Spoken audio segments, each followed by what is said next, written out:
गरीब बहू की चिकन डोसा। विक्रमपुरी नाम के गांव में विलासिनी नाम की एक सुंदर लड़की रहती थी। क्योंकि वो गरीब परिवार से थी, ये उसकी उम्र होने पर भी उसके माँ बाप उसकी शादी कर नहीं पा रहे थे। गांव की चुगलखोर औरतें आकर, क्यों विलासिनी, लगता है तुम्हारे माँ बाप तुम्हारी शादी नहीं कर रहे हैं, क्योंकि आजकल लड़कियों की शादी करना कोई साधारण बात नहीं है। दहेज, लेन देन, कपड़े लत्ते, हैसियत, ये सब बहुत कुछ होता है। पर तुम्हारे पिता ठहरे एक अपार्टमेंट के चौकीदार और तुम्हारी माँ 4 घरों में बर्तन मांजती है। बेचारे ऐसे में क्या बचाते होंगे बताओ। एक अच्छा रिश्ता देखकर तुम्हारी शादी करना इस जन्म में तो होना मुश्किल है। वैसे तुम्हें क्या कमी है, सुंदर हो, जवान हो। मेरी बात मानो, तुम ही किसी लड़के को पसंद कर लो और उससे शादी करके भाग जाओ, नहीं तो शादी नहीं होगी और तुम यूं बुढ़ी हो जाओगी। थैंक्स आंटी जी आपके सलाह के लिए। आपसे ये फालतू सलाह देने के लिए किसने कहा था? क्या मैंने आपसे कहा था मेरी शादी करा दो वरना मैं मर जाऊंगी? नहीं ना, हम गरीब जरूर है पर गिरे हुए नहीं। हमारे माँ बाप छोटा काम करते होंगे और हमारे पास कुछ पैसा बचे भी नहीं होंगे, पर हमारे आत्मा सम्मान है। यदि मैं आपकी ये बकवास सुनकर कोई गलत काम कर जाऊं तो मेरे माँ बाप की इज्जत का क्या होगा? इसलिए जब वे शादी कराएंगे तब मैं शादी करूंगी। ऐसे कुछ नहीं करूंगी जिससे उनका सर शर्म से झुक जाए। यूं उनके मुंह पर जवाब दिया तो वे चुगलखोर औरतें जाते जाते,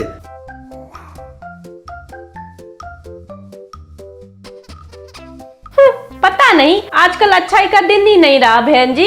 हम तो उसकी भलाई के लिए कह रहे थे, पर ये तो हमारे ऊपर ही भड़क रही है। अरे भलाई का तो जमाना ही नहीं रहा। कहते हुए जा रहे थे, तभी घर लौट रहे विलासिनी के माँ बाप उन औरतों को रूठते हुए जा रहे देखकर विलासिनी से, क्या हुआ बेटे, वो औरतें इतना गुस्सा से क्यों जा रहे हैं? क्या हुआ? बहुत ही घटिया सलाह दे रहे थे माँ। जब मैंने उनका मुंह पर ही कह दिया कि उनका सलाह घटिया है तो वे समझ नहीं पाई कि मुंह कहाँ छुपाना है और कोसती हुई चली गई। जाने दो बेटा, उनकी बला से। हमने तुम्हारे लिए एक अच्छा रिश्ता ढूंढा है। वे भी हमारे ही तरह गरीब हैं। घर चलाने के लिए हर रोज काम करना पड़ता है, पर बहुत अच्छे लोग हैं। उन्हें दहेज नहीं चाहिए। उस घर में बहू बनकर गई तो तुम्हें हर रोज काम करना होगा। इसमें क्या है पिताजी, शादी के बाद मुझे तो अपना घर पे काम करना होगा ना। वो ससुराल में किया तो क्या गलत है? तब विलासिनी की शादी अपने हैसियत से किया। विलासिनी के ससुराल वालों का एक टिफिन सेंटर था। वहां हर रोज डोसा बनता था, पर वो कुछ खास नहीं चलता था। यह देखकर विलासिनी अपने पति विक्रम से, क्यों जी, ये टिफिन सेंटर आप कब से चला रहे हैं? बहुत समय से चल रहा है। क्यों, क्या हुआ? कुछ नहीं, इतने दिनों से चला रहे हो पर कुछ खास बढ़िया नहीं चल रहा है। हाँ, हमारा टिफिन सेंटर छोटा है ना। ऊपर से हमें बढ़िया चलाना हो तो कुछ नया करना होगा। दुकान को सजाना होगा, उस पर बहुत पैसा खर्च होगा। हमारे पास इतने पैसे नहीं है। ये बात नहीं है, आप जो कह रहे हैं वो सच है, पर अगर हमें धंधा को ऊपर उठाना हो तो हम जो साधारण इडली, डोसा, वड़ा, पूरी बनाते हैं उसके अलावा कुछ नया करना होगा। और क्या नया होगा? सुनिए जी, कल एक दिन टिफिन सेंटर मेरे हवाले कर दो। मैं एक नया आइटम बनाऊंगी, उसे खाकर फिर कहना। कहकर उसके सामने घूम रहे देसी मुर्गियों को देखकर, क्यों जी, ऐसे हमारे पास कितनी मुर्गियां हैं? अरे बहुत हैं। सिर्फ हमारे पास ही नहीं, यहाँ आसपास ऐसे मुर्गियां बहुत हैं, इसलिए हमें सस्ते मिलते हैं। हाँ, तो फिर कल इन मुर्गियों को काट कर लाइए। फिर अगले दिन विक्रम के लाए चिकन से चिकन करी बनाया। उनके टिफिन सेंटर के बाहर बोर्ड पर गरीब बहू का चिकन डोसा, आज का वैरायटी, यूं लिखवाया। ये देखकर विक्रम, ये क्या विलासिनी, गरीब बहू का चिकन डोसा, ये कैसा वैरायटी है? तो टिफिन सेंटर पर रखे हुए एक बड़े तवे पर 10 डोसा बनाया और उसके ऊपर काले मुर्गी के चिकन करी को फैलाया। This is my variety chicken dosa, गरीब बहू का चिकन डोसा। जरा चक्कर बताइए, स्वाद कैसा है? अच्छा, नई बहू का पहला एक्सपेरिमेंट पति पर ही कर रही है। हे भगवान, तुम मुझ पर दया करना, कहकर डोसा का टुकड़ा मुंह में डाला और खाया। वो इतना स्वादिष्ट था कि विक्रम उछलकर, वाओ विलासिनी, ये डोसा बहुत बढ़िया है, बहुत स्वादिष्ट है, कहते ही विलासिनी मुस्कुराने लगी। बस उस दिन से उनका टिफिन सेंटर लोगों से भरा हुआ रहने लगा। गरीब बहू का चिकन डोसा बहुत कम समय में ही बहुत मशहूर हो गया। उसके चिकन डोसे के लिए लोग दुकान के बाहर लाइन लगाने लगे। ये देखकर उसकी सास, ससुर और पति विक्रम बहुत खुश हुए। हमारे बेटी ने जब से हमारे घर पर कदम रखा तब से सब शुभ हो रहा है। ये बहू नहीं, साक्षात लक्ष्मी है। हे भगवान, हम पर यूं ही कृपा रखना, कहकर बहू की तारीफ करने लगे। Mini water dam. बिलासपुर नाम के गांव में एक आर्किटेक्ट का दफ्तर था।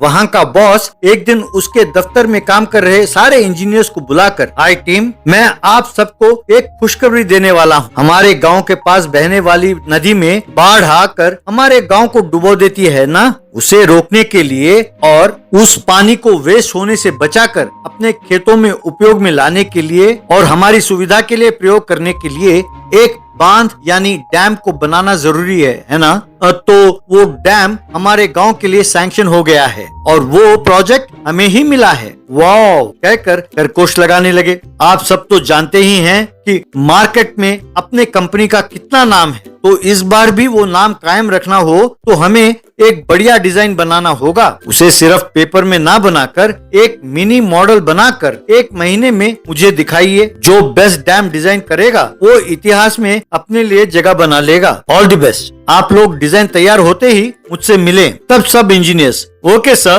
सर कहने लगे। उन इंजीनियर्स में अमूल्या नाम की एक लड़की बहुत होशियार थी। उसने सोचा कि इस मौके को हाथ से नहीं जाने देना चाहिए। अमूल्या शादीशुदा थी। उसकी सास बहुत खड़ूस थी। उसका पति इसको सपोर्ट नहीं करता था। घर आकर अमूल्या, मुझे इस मौके का सदुपयोग करना चाहिए। मैं मेहनत करके खूब नाम कमाऊंगी और अपने माँ बाप, सास ससुर, पति और घर वालों को मुझ पर गर्व हो ऐसे करूंगी।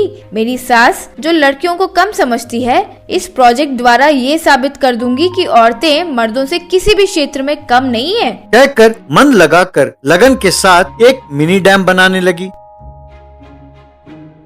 इसे इस बात का गुरूर है ना कि ये नौकरी करती है। क्यों बेटा अमूल्य, रात का खाना बना लिया? बाबूजी को टैबलेट्स दे दिया? मेरे लिए रोटी बनाने को कहा था, बनाया? 4 दिनों से काफी सारे कपड़े मैले पड़े हुए हैं, धो लिए? बेटा कह रहा था कि उसके पैरों में दर्द है, उसका पैर दबाया? घर में इतना सारा काम है, वो सब छोड़कर तुम यूँ खिलौनों के साथ खेल रही हो। नहीं माँ जी, मैंने सारा काम कर लिया, रोटी टेबल पर रखा है, आप खा लीजिए। मैंने यदि ये प्रोजेक्ट कर लिया तो अपने परिवार का खूब नाम होगा, मुझे भी एक पहचान मिलेगा, कहकर रात भर जागकर मेहनत करके एक मिनी वाटर डैम मॉडल उसने तैयार किया।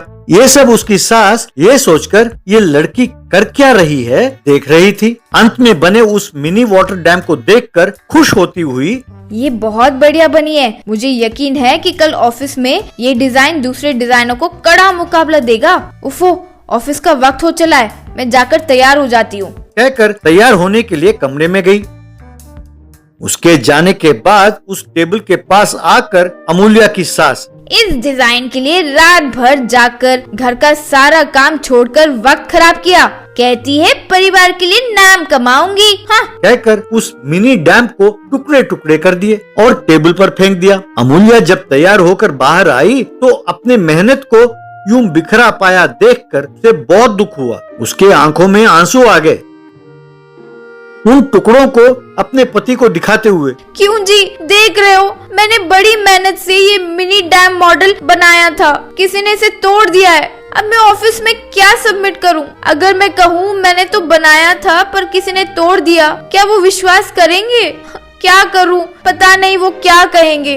अरे कुछ कहकर मैनेज करो, हर बात मुझसे क्यों कहती रहती हो? वैसे जब बनाया था तो उसको संभालना भी चाहिए ना। ये तुम्हारी गलती है। यूं उसको सपोर्ट करने के बजाय ऐसे कहा मानो गलती उसी की है। उसको और भी रोना आया। उन टूटे हुए टुकड़ों को लेकर ऑफिस के लिए रवाना हुई।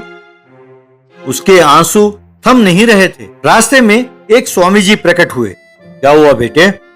अमूल्या ने जो हुआ सब बताया। ये सुनकर स्वामी जी बस इतनी सी बात पर रोने लगे। वो देखो, क्या वही है तुम्हारा डिजाइन किया हुआ मिनी वाटर डैम? कहकर इशारा किया। अमूल्या ने वहां देखा तो उसके देखते देखते उसका घर उसका डिजाइन किया हुआ मिनी वाटर डैम में बदल गया। ये देखकर अमूल्या हैरान हो गई। उसके घर के पास भीड़ जमा हो गई और लोग उस डिजाइन के बारे में चर्चा कर रहे थे। अरे ये क्या हो गया? मेरा घर डैम के डिजाइन में कैसे बदल गया?